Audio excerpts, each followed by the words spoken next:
Today we have Gary Sorrentino, who's the Global Deputy CIO of Zoom. He's the former Managing Director for JP Morgan Asset and Wealth Management. Gary was the Global Head of Client Cyber Awareness and Education. Over 12 years, he was also the Chief Technology Officer for JP Morgan AWM's Global Technology Infrastructure Initiatives, where he managed its data privacy program and was responsible for infrastructure, application, and end-user technology product support. In 2014, he assumed a new role as the lead for their cybersecurity efforts and developed a firm-wide Protect the Client cyber program designed to raise cybersecurity awareness among employees and clients. Joining Gary today is me. I'm Brad Puckett.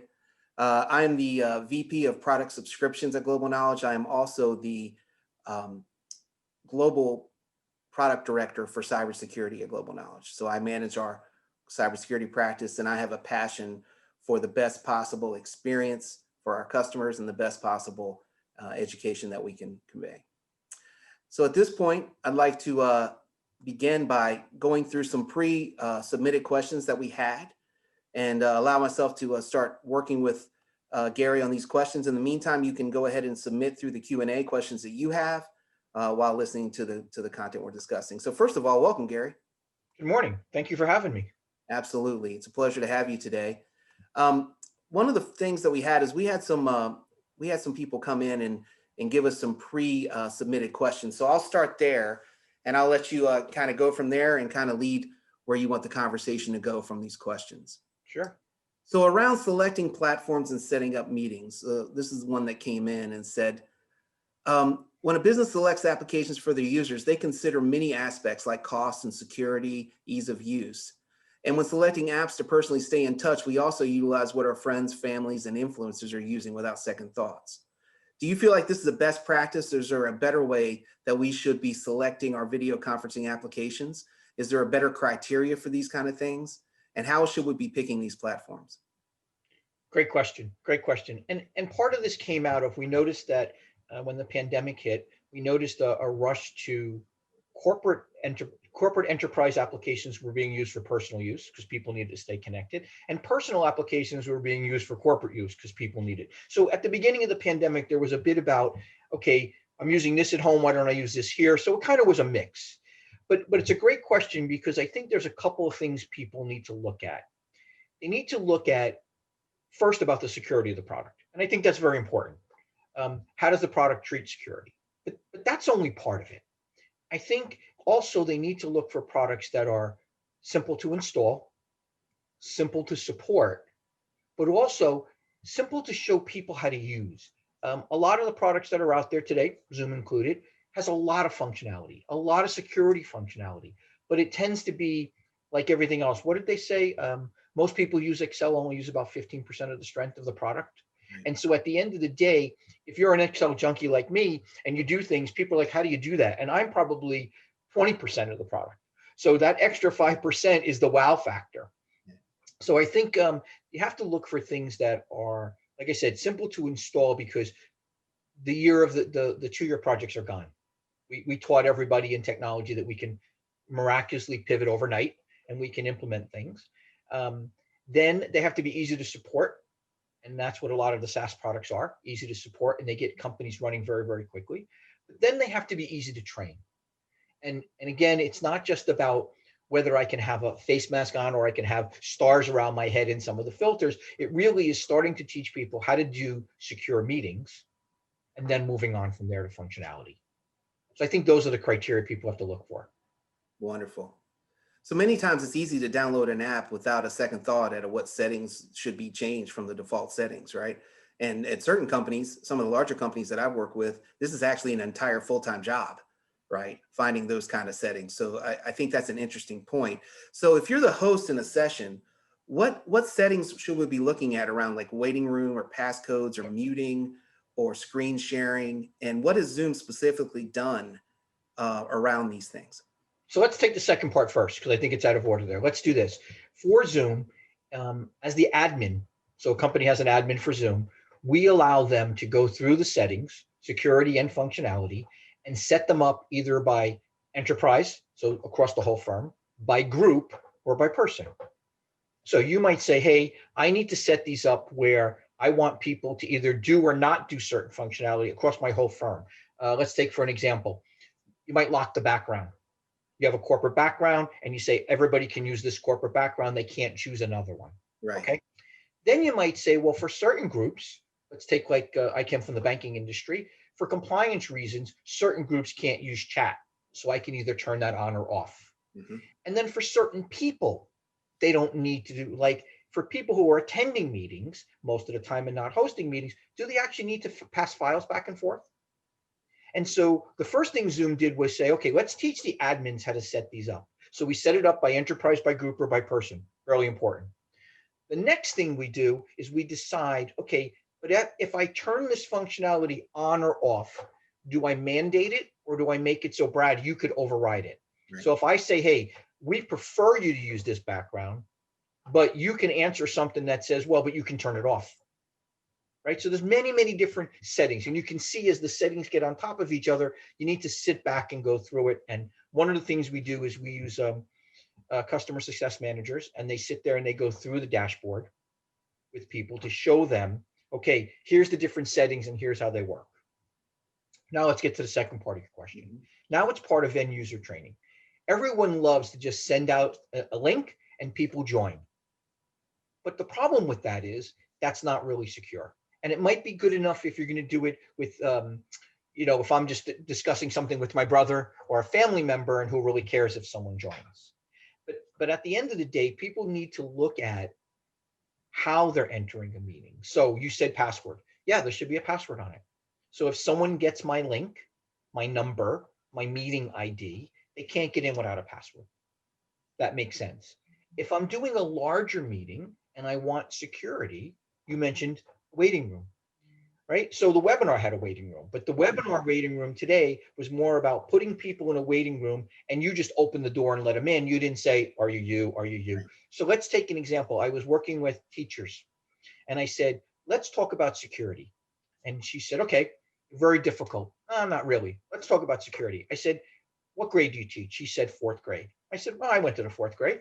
I said, okay, so when I used to come up to the class, the teacher used to say, hello, Gary, and let me in the classroom. She said, yeah, we call that waiting room. You're letting me in because you know me. When some 7-footer tries to get into your fourth grade class, what do? She says, you're not a member of this class. Right. I said, great. Now that 30 people come in and they sit down, what do you do next? She says, I say, good morning, class. I said, think about what you do next. She says, I close the door. I said, right. We call that lock meeting. Once the 30 people are in there, why wouldn't you close the door like you did? So she turned around, she goes, why don't you just close the door? I said, okay, I got that. But I said, if you look at what you did in the physical world, we're mimicking the same thing. So the meeting ID tells you what time to go. English is from 8 to 9 o'clock in the morning. Okay. The passcode could tell you, okay, it's room number 305. The person standing in front of the door is letting you in a very regulated manner. I know you, come on in. I know you, come on in.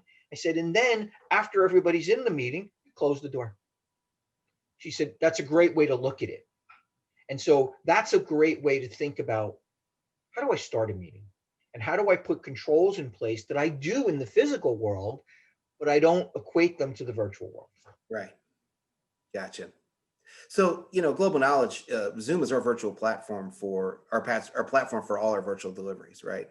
And so we work really closely with the Zoom CSM, the Customer Success Manager, and we leverage all these things you're talking about. And it really is a truly effective uh, methodology that you're describing. We have passcodes in all our meetings. We have mandatory account password expiration for all our instructors. So there's no disgruntled instructors running around with passwords. I mean, Right. we handle that if that were to happen hypothetically. And we have a pretty extensive instructor training on the features and security tools. So this methodology, it is effective. It does work really well. So around inviting the right attendees and not sharing with everyone. So here's a question that came in. When the pandemic broke out, we saw a lot of malintent participants joining rooms that were shared publicly around like a lot of Facebook events and blogs. These were really obviously a haphazard way of going around sharing your meeting invites, but this is what happened. This really demonstrated that privacy and security really go beyond video conferencing applications and into a more public sphere, right? So what is your recommend? How do you feel about sharing the joint information that you have and tips on getting people together in a more secure way that's obviously more secure than what I just described, but even the most secure way? So one of the things they'll notice we did is the original. When you look back at April, you'll see people sharing the Zoom window. Everybody takes a picture and they put it up on social media. And in the top center used to be the meeting ID. Right. I equate that to take your cell phone number, buy a billboard, and put your cell phone number up there. You can't really complain when people call you. Mhm. Right? So what we did at Zoom, and most people will notice, is there's a green shield up in the upper left-hand corner. You have to intentionally click on the shield, and it will tell you the meeting ID and the type of security. We rolled out end-to-end today, and we made it intentional, so you had to actually expose it in order when you take a picture of the screen. So I mean, those are some of the first things. So the second part, so let's go to the second part of your question. So now that you're into these meetings, there's a couple things you can do. One, we do support, depending on the type of meeting, we do support registration where people can register for your meeting. That means, hey, this is a higher level meeting. I want people to pre-register, but not only do I want them to pre-register, but after they pre-register, I only want Gary Sorrentino to be able to log in once. So someone else can't log in as Gary Sorrentino. And then we have also different authentications where it says you can only log in using a Zoom client. Now, if you log in with a Zoom client, that means you had to give us a name and password. Right. So for someone, if I decided to invite Brad and even someone broke into Brad's PC or got a copy of the mail or something like that, they would have to be able to log in to your Zoom client and know the password. Right. A lot of companies, they use single sign-on. So that means that even if someone got your username, it's probably your name at your email address. Okay, that's kind of easy. Right. And they got your password because you use the same password for everything else, right? Not us, but everybody may be on the call. And then, but they needed single sign-on. And that meant, okay, that person was authenticated to whatever an external party said. Now they can join that call. And that was really, really the important part of getting people to join your call in a very disciplined manner. So Right. now when you got to the waiting room, okay, there wasn't 80 people there you didn't know. So you didn't have, this is not like, what is it like when you go out somewhere and they let people into the clubs and things like that? I like you, you can come in, you can't. Velvet rope. Yeah. Right, exactly. Yeah. And I think that pre-thinking about how you're going to do your meeting, who's going to be in the meeting, and then think about the purpose of the meeting really dictates, okay, if it's a birthday party for a whole bunch of people, me and my friends, we play trivia. Yeah, maybe we have a waiting room. We don't worry about passwords. And if someone joins, we see them on the screen, and then we can talk about some in-meeting controls if you want to go through that. Yes. Yeah. So the whole tie-in from the specificity of what you have to do at Zoom and anywhere else around your product that ties in with the overall security ecosystem around cyber hygiene and sort of the motion to security that you have to take in the world of technology today. I mean, all those things tie together in a very unique way, depending on the product and the application. So very good points there. Global Knowledge utilizes a learning platform and it seamlessly launches students in their virtual classroom we don't email invite URLs. So our classroom room numbers are never really shared widely, Right. which provides Global Knowledge with some, and that came directly from your methodology as well. There's a hot topic right now around screen grabbing and unauthorized recordings. So the general question is, I mean, what do we need to know about screen grabbing, and what is the best way to protect ourselves and children and every other sort of sensitive place online? So there's a couple things. Let's go back to the teacher. So when I said to her, I said, okay, now the class has started. You have the right 30 people in the class. The door is locked. We're all set. Do you allow people to change their name? She said, yes. Okay, why? If I come in as Gary Sorrentino, why should I be able to change my name to somebody else? That was the first part. So we're talking about in-meeting controls here now. We're talking about not allowing people to share. I said, so when you're talking on the board and you have that piece of chalk, how many people are able to use that piece of chalk? And she said, I'm the teacher, just me. Well, then why don't you shut off sharing? So another person can't annotate above your share. and things like that. So there are a lot of controls that you can use, fine-grained controls to say, okay, let me think about the class, let me think about, or the meeting, let me think about the potential. And here's the other thing, through host and co-host controls, you can always say, well, I need Gary to come up and do something now, right? Like I can turn him back on. Like you made me co-host here, Right. right? So by making me co-host, right, I can do a little bit more than just a normal panelist. And so thinking about, okay, maybe I invite Gary to share, but I don't turn sharing on for everybody. Because what we want is, we don't want people to be in the meeting and, let's just say, people make some bad choices sometimes. Right. Right. And especially when you're talking about a pedagogical sense, right, where Zoom is used in or any platform actually is used in a teaching of children or in an educational Even a sense. boardroom. Yeah, or even in a boardroom, yeah, for that matter. I mean, a lot of the financial institutions, they shut recording off, so someone cannot turn recording on. Yeah. I think the one thing we skipped over a little bit is also understanding the difference between a webinar like this is and a meeting. Right. Right. Good If point. you're going to have a training instruction where it's okay just to have Q&A, use a webinar, because the people who are out there in webinar land are pretty much controlled through the tool. Right. Right? It's one-way TV. In other words, they're seeing us, but they're able to give us questions through the Q&A channel. If you need an immersive meeting, like a boardroom, where the head of the board would never put everybody in a webinar, he wants people to be able to get on camera and talk. Right. Then you have to manage that in a much different way. Yeah. Yeah. That level of liability really changes the choices you make. You have to really figure out, how do I want this? Do I want this to be knowledge transfer, Mhm. or do I want this to be immersive? Yeah. Yeah. So a lot of cybersecurity, much of cybersecurity are hidden dangers that we don't think about. You and I have had offline conversations about this as well. Many things that you don't give a second thought to creep up when you talk about cybersecurity, both risks and liability, things you don't even get in your risk management calculations. One of the things from an end user perspective is around sharing your background and what people can see when you're on camera. So we all have new workspaces. I mean, the pandemic has forced, the majority, especially of corporate workers, to work from home. Some of these spaces that we use are separate from our home space. So right now, I am not in my house. You're in my camera. I'm in a place other than where I live. Right. And you're seeing a background that's not where I live. But that's not always the case. If we were on a call at a different time, you might see me in my home and you'd see what's behind me if I, depending on how I handle a background situation. So what are the things to keep in mind? So these sort of hidden potholes and sort of hidden liabilities that you have around both what people can see and what your background looks like. And what information do you think people could glean from that around our backgrounds, and what kind of dangers lurk there?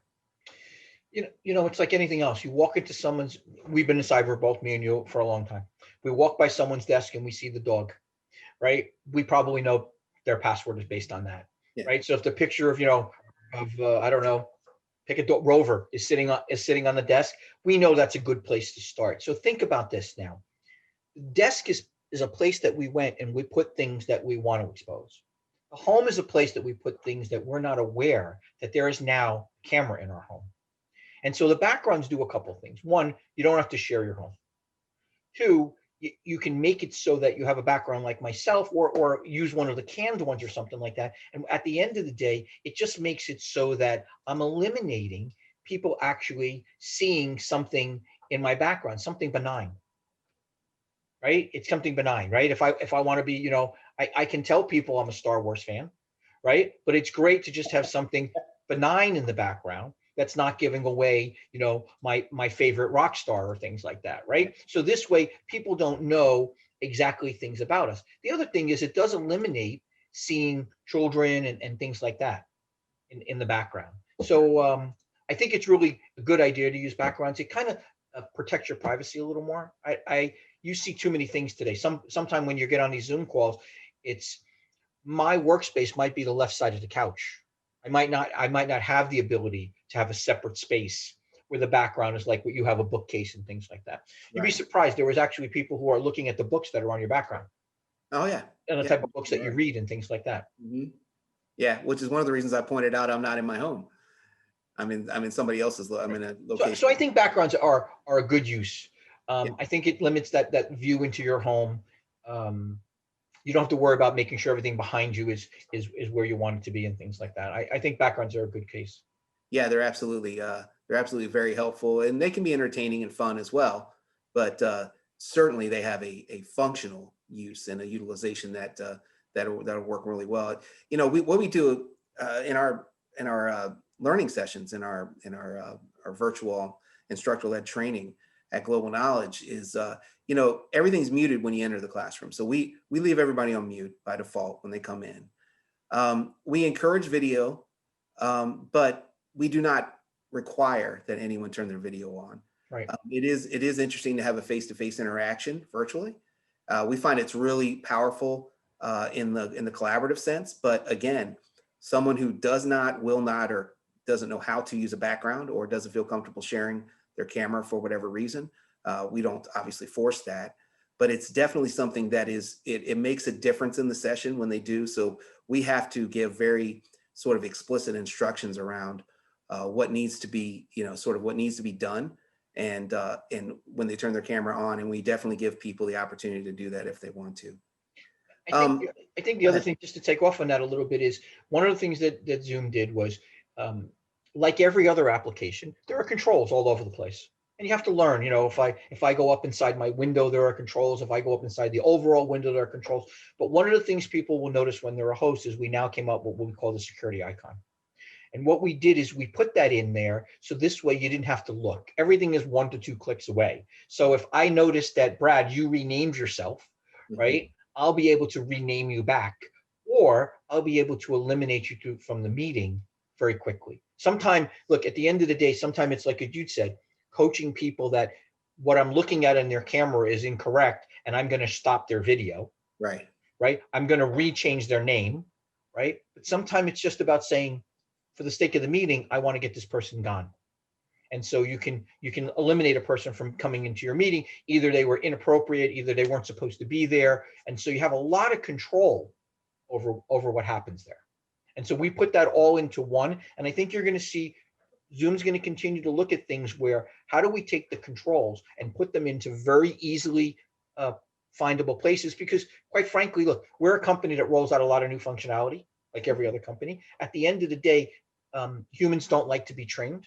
We had this great conversation before the meeting about every time iOS comes out with a new version, none of us go to the settings.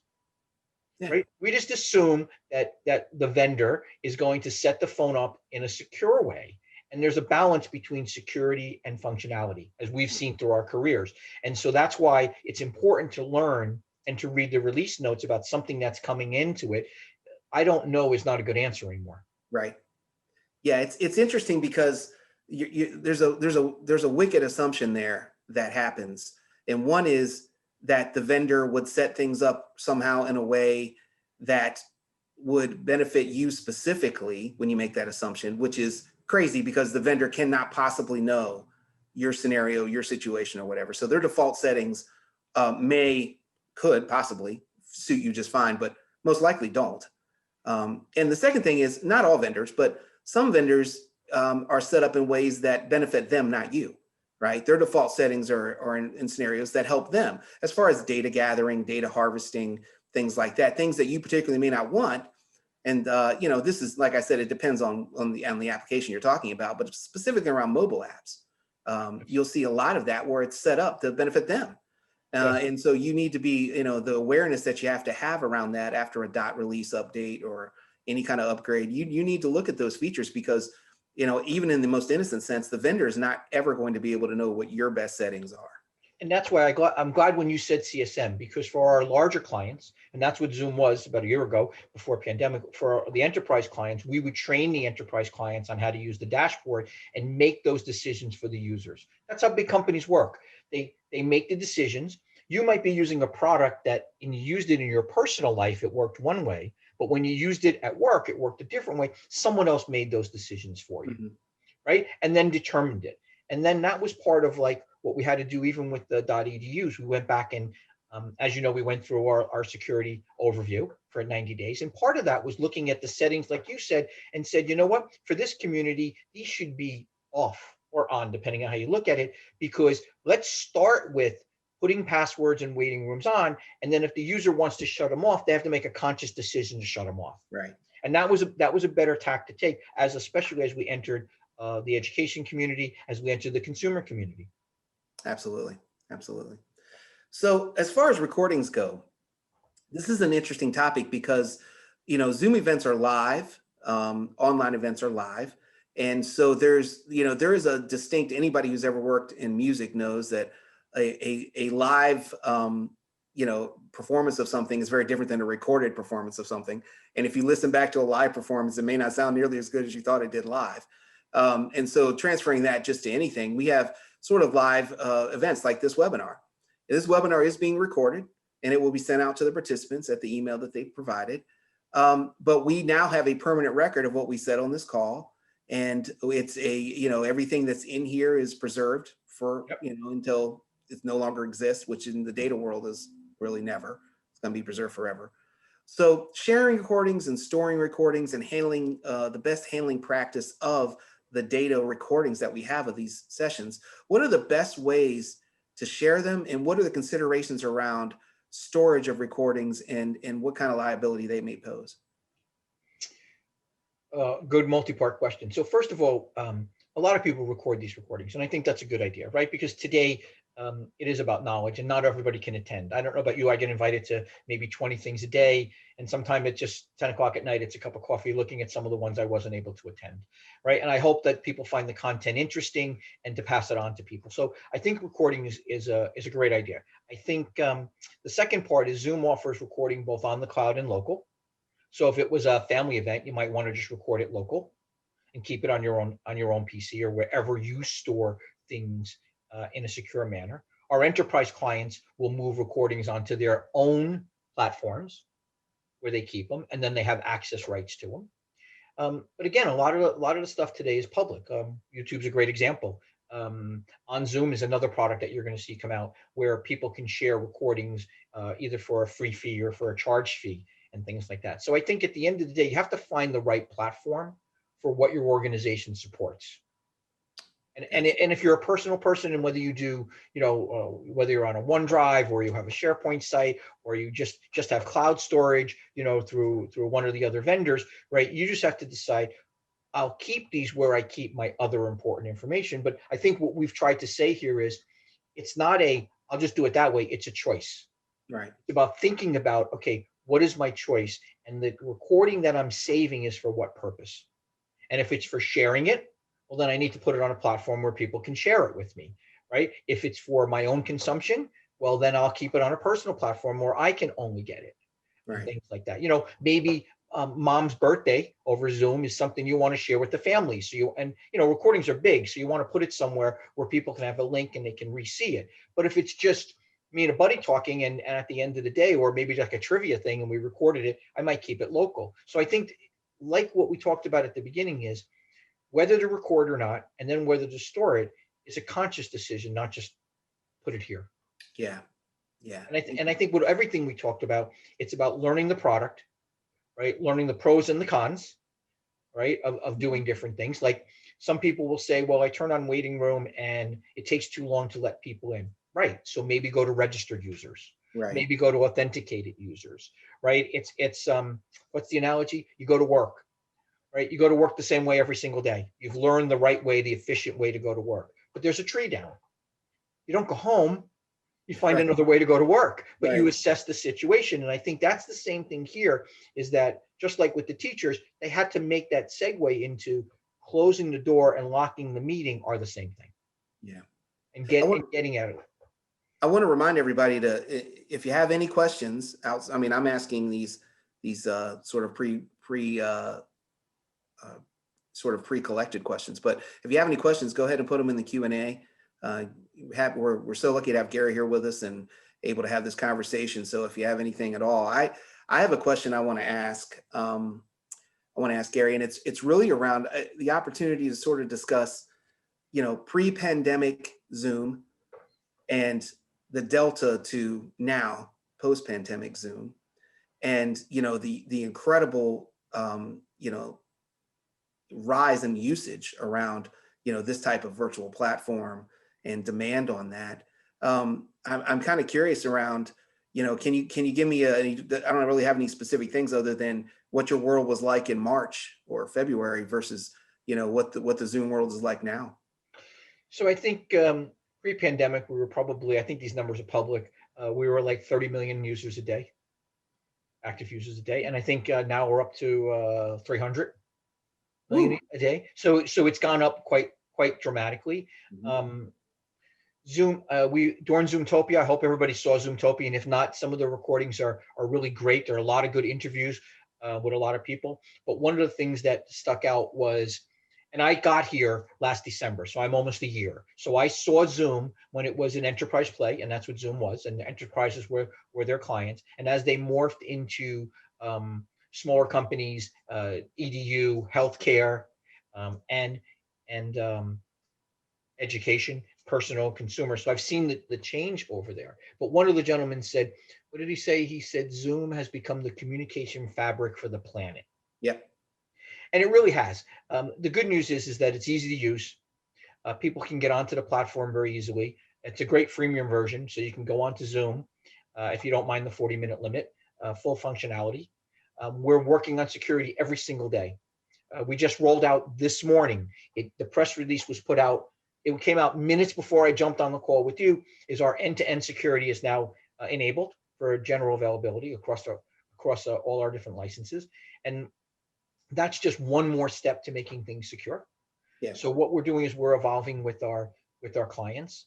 If you saw Zoomtopia, you're going to see that we're moving to. It might be better if when me and you were talking, there's a table and we're sitting on opposite sides of a table. Right. And so we're putting smart galleries in place. Oh, And like for teachers and things like that, it would be great instead of seeing 30 boxes, they all look like they're sitting at desks in the yeah. same place. Yeah, that's really cool. We're working on right now, the way I'm looking at it, you're on the left and I'm on the right. I Mhm. could change it so I'm on the right, you're on the left, and we can push it out to everybody so they see it the same way we want to see it. Things like that. You can highlight or spotlight, I think up to 9 people now rather than just 2. Better speaker views. So what's happened is we've moved upscale to start saying, okay, there's a lot more people who are using the product across a lot more industries plus consumers. And how are we putting functionality in there that's going to make it a little easier? Look, we don't really know what the future of work is going to be like. That new hybrid is something that I think I talk a lot about the future of work. And when we were all at work, we knew how to work. I think 97% of the people worked in a building. Right. Then when we went home, we knew how to work. We're very good at the very binary decisions. Right. Right. Yeah. We were able to pivot because everybody was under the same condition, and we were able to be there because everybody. But now when you see companies starting to open up, think about this. You're home, I'm home, and there are 5 people somewhere in a conference room together. Mhm. Now, if we're on that call with them, we might not get any time in that meeting because the 5 of them are talking to each other. Right. And one of the new Zoom things that they're doing with our growth is, what if we took the 5 people in the room and we made them 5 separate boxes on the call? So now we're back to, what did someone say? On Zoom, everybody's head's the same size. Right. There is no head at the table, right? Right. The CEO and whatever other employees are on the call, right, are on equal footing. Right. Yeah, that's an excellent point because when they're gathered in a room, they usually use one connection, one account, hypothetically. So it would be one person and then the microphone open to 5. Right. And so at that point, there's literally no way to read body language. There's no way to get sort of equal mind share in the interplay. It's definitely an interesting scenario what you're talking about. That sounds very exciting. So to move that into where me or you are sitting outside the building, we have to make it look like, hey, everybody's the same for us. Yeah. And Yeah, things like cool. that. So there's a lot of new things coming on, especially to support whatever the next normal is going to be. And, we're very proud to be one of the companies helping to create that. That's awesome. We have a question from Kevin Addington. It says, Gary, at the start of the pandemic, Zoom invested heavily to make the Zoom platform more secure. However, we still encountered enterprise clients. He's speaking of global knowledge. We still encountered enterprise clients whom are not happy allowing their employees using the Zoom platform. How do we convince these clients that Zoom is safe and a secure platform? And I'll follow up your answer with something as well. So I will tell you, Zoom's done a lot, and perception's hard to hard to change, right? So I've been working with companies all over the world to go through what we've done. It's a great conversation. We talk about our 90-day journey. I leave people with, I presented at the Eric did we had 7 commitments. And one of the commitments, besides fixing the product or enhancing the product, was also to work on the process and the people, because we wanted sustainability when it came to security. On his last Eric webinar, he met weekly, and you can ask him anything, just like a session like this. He said, this is the beginning, not the end of our security journey. Right. That was a very key. And so we're a very security-minded company. We are, it's definitely for now. One of those things are end-to-ends coming out today. We are constantly moving forward with enhancing the security of the platform and the functionality to keep the meetings and the webinars safe and secure. I think I meet a lot of different kinds of people. People made decisions along the way, and there are a lot of companies that don't use Zoom. Okay, but for a lot of reasons. I was the CTO for JP Morgan, as you said, and there comes a time when a lot of enterprises will buy a product for whatever reason. They make a choice and they install it on the desktop.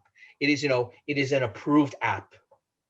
And what I did myself is, I didn't want people using apps that weren't approved. Now, I didn't say they were bad. It just said they weren't approved because I can't buy everything, right? You can't have 5 different spreadsheet programs, right? You got to pick one and the firm's got to go forward with it. And so I find a lot of people today, there's a couple of different things. One, they want you, what do we used to call it? We used to call it shadow technology, right? Those were the technologies that the tech people didn't actually know about and that other people were using. So I think a lot of people today, as I'm having the conversation with them, they are more and more allowing Zoom when they understand the journey and all the things that we did. But there are some people that say, look, I bought X and I want my users to use X, and there's nothing wrong with that either.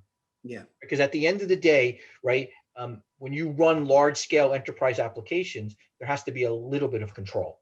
Yeah.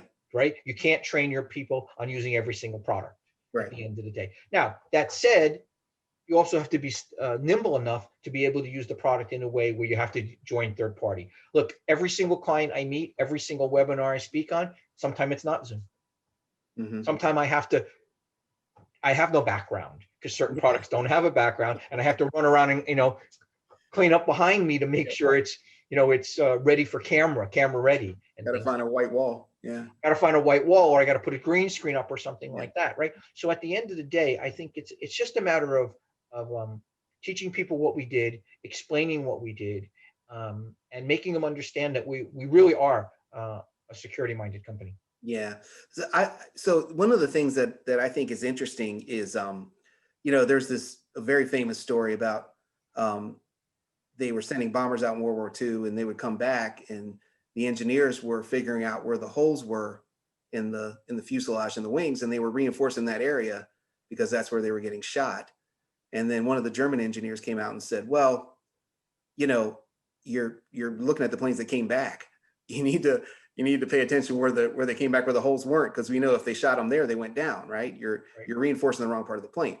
And so there's an interesting sort of thing here where, as an example, in the airline industry, if you're an airline pilot with an ATP rating, allowed to fly commercial aircraft, once you have a heart attack, you're not allowed to fly anymore if you have any coronary issues, because there might be an event while you're flying. Now, if you get double bypass surgery, get your heart repaired, they still won't let you come back and fly, which I think is interesting, because I want the guy who's been fixed flying the plane, not the guy who hasn't had the heart attack yet, right?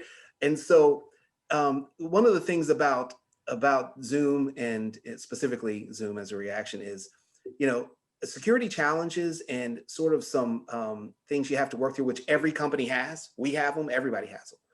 And you have these challenges. Addressing them is a way of strengthening your security both as a posture and a practice. And I have, my reaction to Kevin's question is, the clients are saying, they don't want to use Zoom for reason X, whatever that reason is. If that reason is security, I want the company that's putting the effort and the attention and the focus on security to correct problems that are known problems. The same reason that shopping at Target shouldn't be that scary after the enormous Target breach, when they went through everything they went through to reinforce their security. So again, when extra focus is pointed there, and you can see, and there's measurable security measures being taken to mitigate, I find that to be a reassuring thing. right? That's how I feel about it from a security. I can't agree more. I think we are probably one of the most secure platforms. Yeah, I And totally agree. right now, because of that exposure, right? And I agree with you, right? We're on the other side of that journey now. And like I said, today, end-to-end encryption was one of our deliverables, and it just rolled out today. There you For go. companies who understand about end-to-end encryption, right? It is one of the a different form of encryption where the clients actually create the keys. And so that is really a testament to we're still moving forward with this, Right. right? But I do think with end-to-end coming out today, we're probably one of the most secure platforms. Yeah, absolutely, absolutely, and the idea of non-repudiation as well. People cannot say they didn't do that. When these are the things you tackle. These are the things that you handle, and that type of mitigation is the thing that gives me confidence. So we talked about learning the platform. Uh, is there importance around designating experts or super users for meetings, and where would you get training for that sort of thing? Well, Zoom has training every day. There's video trainings online. There's plenty of blogs and information about that. Um, there's besides Zoom, there's third-party videos about how to use Zoom and things like that. I think using the product is the first thing, but I do think going back to your first question, there should be, like every other application we have at work, there are always experts. Mm-hmm. And the experts are the ones that you should have helping set up a meeting, the ones that are going through saying, okay, for this type of meeting, we need this kind of control, and we need to put this on, and we need to handle it this way. You have to remember, not every user is going to know how to use the product. Like we talked about with Excel, right? How many people have used Excel for years, and when they figure out what the product does, it's such a small percentage of what they use, right? They take cell A plus cell B equals cell C, and that makes them a power user, Yeah. right? But at the end of the day, there's always someone who knows how to use the product a little better.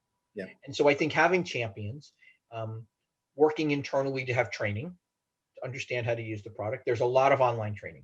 One of the things we did is we did training of teachers over the summer to teach them how to teach virtually and how to use the product and things like that. I think that was a good step forward for us, right? People need to know how to use the video platform as we move forward, especially when it comes to education. Yeah.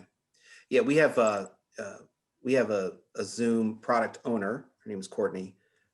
Having Courtney in our organization is incredibly valuable on the enterprise side, and also even from the end user side, her ability to sort of give advice and counsel, and sort of give short training thing is incredibly important to us as well. So from the global knowledge perspective, having a user at that level is incredibly valuable to us, both as a partner to Zoom, but also a consumer.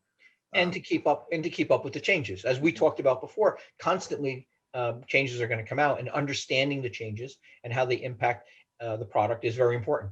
Absolutely, absolutely. Check here. Well, no more Q&A in the box. So I encourage everyone, we have a few minutes left, and I'm going to start the wrap up otherwise, but if you have any Q&A, you put those in and we'll tackle those.